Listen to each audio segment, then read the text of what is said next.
प्रणाम मेरे भाई बहनों। आप सभी को जी बलूच की तरफ से प्रणाम। हमारे गुजरात की सूरत की कोर्ट ने राहुल गांधी जी को 2 साल की सज़ा सुनाई थी और उनकी संसद सदस्यता रद्द कर दी थी। और उसके बाद राहुल गांधी जी गुजरात की हाई कोर्ट में गए तो गुजरात के हाई कोर्ट ने भी उसके हुक्म को, सूरत की कोर्ट के हुक्म को बरकरार रखा। अब राहुल गांधी जी सुप्रीम कोर्ट में गए। सुप्रीम कोर्ट में अगस्त की 4 तारीख को राहुल गांधी जी को बहुत बड़ी जीत मिली है और उनकी संसद सदस्यता फिर से बहाल हो गई है।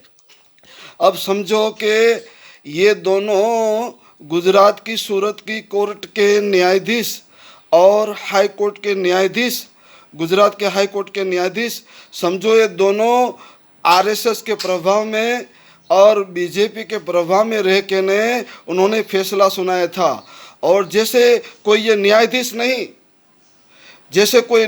नहीं बल्कि ये बीजेपी के जैसे कोई मरतीय लोग होते हैं, बीजेपी के मिले हुए लोग होते हैं बीजेपी से, ऐसे उन्होंने फैसला सुनाया। तो अब मालूम हुआ कि सच की जीत हुई है और राहुल गांधी जी फिर से आपकी संसद सदस्यता बहाल होने पर हम आपको मुबारकबादी देते हैं। हम आशा रखते हैं राहुल गांधी जी, आप 8 तारीख को संसद के अंदर इस डंकापति खतरनाक नरेंद्र भाई मोदी के सामने आप खड़े रहकर उनको जरबातोड़ जवाब दे दीजिए, क्योंकि मोदी ही सब ने मिलके ने भारत को लूटा है। नीरव मोदी ने ये क्या नहीं लूटा? नीरव मोदी ने भारत को नहीं लूटा? ये नरेंद्र भाई मोदी ने क्या भारत को नहीं लूटा? अदानी के साथ मिलके पता चला है कि ये सब लोग मिलके ने भारत को लूट रहे हैं। भारत की आज भारत चारों तरफ भारत की क्या हाल है? बेरोजगारी बढ़ गई है और महंगाई इतनी बढ़ चुकी है, महंगाई इतनी बढ़ चुकी है कि आज गरीब आदमी टमाटर भी खरीद नहीं पा रहा। इतनी महंगाई बढ़ चुकी है, आज गरीब आदमी टमाटर खाने से भी महरूम है। आज टमाटर इतना महंगा है भाजपा के शासन में कि गरीब आदमी सब्जी भी खरीदने को बहुत मुश्किल महसूस कर पा रहा है। इसलिए आज नरेंद्र भाई मोदी के शासन में हर चीज़ महंगी हो चुकी है, गरीबी बढ़ चुकी है और बेरोजगारी बढ़ चुकी है। ऐसे में हम नरेंद्र भाई मोदी को कहते हैं कि तुम जल्दी से अपने देश को छोड़कर चले जाओ, इसी में सभी की भलाई है। आज देखो पूरा भारत जल रहा है। आज हमारे भारत के अंदर मणिपुर 3 महीनों से जल रहा है। भारत के अंदर मणिपुर 3 महीनों से जल रहा है और भारत की ये मणिपुर के अंदर हर घर के अंदर आग लगी हुई है और वहाँ की हमारी माँ बेटियों की इज्जत और अस्मत को लूटी जा रही है। हमारी माँ बहनों को सरेआम बरहना करके घुमाया जा रहा है, उनकी इज्जत और अस्मत को लूटा जा रहा है। आज हमारे भारत देश को शर्मसार होना पड़ा है।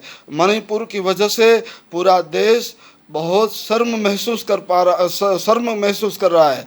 मणिपुर की वजह से भारत देश पूरी दुनिया में बदनाम हो चुका है। और इसी तरह हमारे ये मेवात के अंदर क्या अभी हुआ देखो आप। मेवात के अंदर, हरियाणा के मेवात के अंदर क्या हुआ? इन भगवा गुंडाओं ने हमारे मस्जिद के मौलाना, जो हिंदू मुस्लिम एकता के प्रखर हिमायती थे, बहुत अच्छे थे, हिंदू मुसलमानों की एकता के लिए बहुत अच्छा काम करते थे, ऐसे मौलाना को बाहर निकालकर इन भगवे गुंडों ने उनकी हत्या कर दी। इन भगवे गुंडों ने मौलाना का मर्डर कर दिया और इतना ही नहीं, मस्जिद को जलाया। मस्जिद को नुकसान पहुंचाया इन भगवे गुंडों ने, और हमारे देश की शर्मसार किया, हमारे देश की कौमी एकता को तार तार किया। इन भगवे गुंडों ने इतना ही नहीं बल्कि मेवात के हमारे मुस्लिम शहरी जनों के घरों को आग लगाई, हमारे मुस्लिम घरों की दुकानों को जलाया और बहुत बड़ा नुकसान पहुंचाया। इन भगवे गुंडों के जैसे कोई नरेंद्र भाई मोदी के छत्र छाया के अंदर ये सब लोग भगवे गुंडे काम कर रहे हैं, तो हम तमाम दुनिया के जो एमनेस्टी इंटरनेशनल अंतर्राष्ट्रीय अदालत है उनको हम गुहार लगाते हैं कि हम अल्पसंख्यकों के ऊपर ये नरेंद्र भाई मोदी की सरकार की तरफ से जो इतना बड़ा अत्याचार होता है, इसके बारे में नोंद ली जाए और हमको इंसाफ मिलना चाहिए। और अभी अभी 31 तारीख को ये जो 31 तारीख को ये मेवात का बनाव बना, उसी 31 तारीख को मुंबई से जयपुर जा रही ट्रेन के अंदर हमारे 3 मुस्लिमों को पुलिसकर्मी ने, चेतन सिंह नाम का पुलिसकर्मी, उसने गोली मारकर उसकी हत्या कर दी मुस्लिमों की। इतना ही नहीं बल्कि ये पुलिसकर्मी इतना ही नहीं रुका, बल्कि इन 3 मुस्लिम की हत्या करने से पहले एक उसके सीनियर अधिकारी की भी हत्या कर दी। और ये पुलिसकर्मी खरे खरे बोल रहा है कि भारत में रहना है तो मोदी योगी कहना है। अरे नालायक, तेरा मोदी भी हमारी पाँव की जूती पे और तेरा योगी भी हमारे पाँव की जूती पे।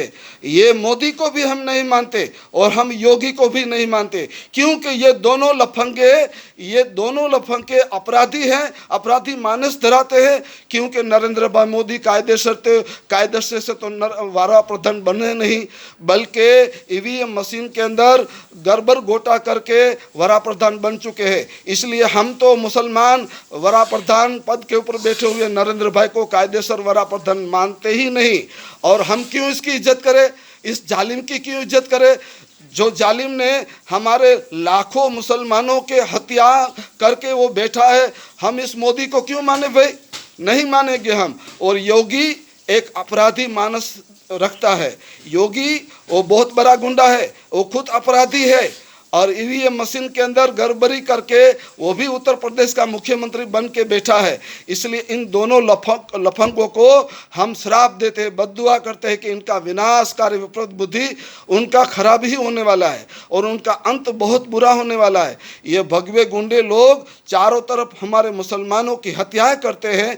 ये भगवे गुंडे चारों तरफ हमारे मुसलमानों के घरों को बुलडोजर से तोड़ रहे हैं। ये गुंडे लोग चारों तरफ हम मुसलमानों के ऊपर अत्याचार कर रहे हैं। तो क्या ये समझते हैं कि हिंदू राष्ट्र बनाया जाएगा? नहीं बनेगा। हिंदू राष्ट्र कभी था नहीं और कभी बनेगा भी नहीं। ये भारत है और भारत ही रहेगा। बल्कि मैं देखता हूँ नरेंद्र भाई मोदी को और योगी को और भाजपा के बड़े बड़े अपराधी गुंडों को तिहाड़ जेल के अंदर बहुत बड़ी सजा मिलने वाली है। परिवर्तन होने वाला है। राहुल गांधी की जीत हो गई है और अभी 8 अगस्त को संसद के अंदर राहुल गांधी जी आ रहे। अरे भगवा गुंडे, नरेंद्र मोदी तेरे सामने राहुल गांधी बोलेंगे, तू जवाब देना उनको, क्योंकि तेरे ही छत्र छाया के अंदर ये भगवे गुंडे, ये बजरंग दल वाले हम मुसलमानों के घरों को जला रहे और हम मुसलमानों की हत्याएं कर रहे हैं। याद रख, तेरा अंजाम बहुत बुरा होने वाला है। तुम हम मुसलमानों के इतिहासों को मिटाने निकला है, लेकिन तुम सब खुद मिट जाओगे।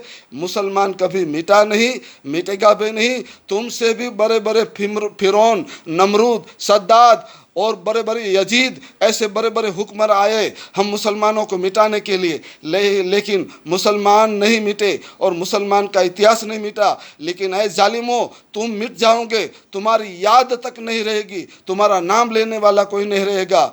ये मेरी बात याद रखना। मैं गुजरात जनता समर्थन पार्टी का प्रेसिडेंट गुलाम हुसैन उमर भाई बलोच मकरानी। जय हिंद, जय भारत।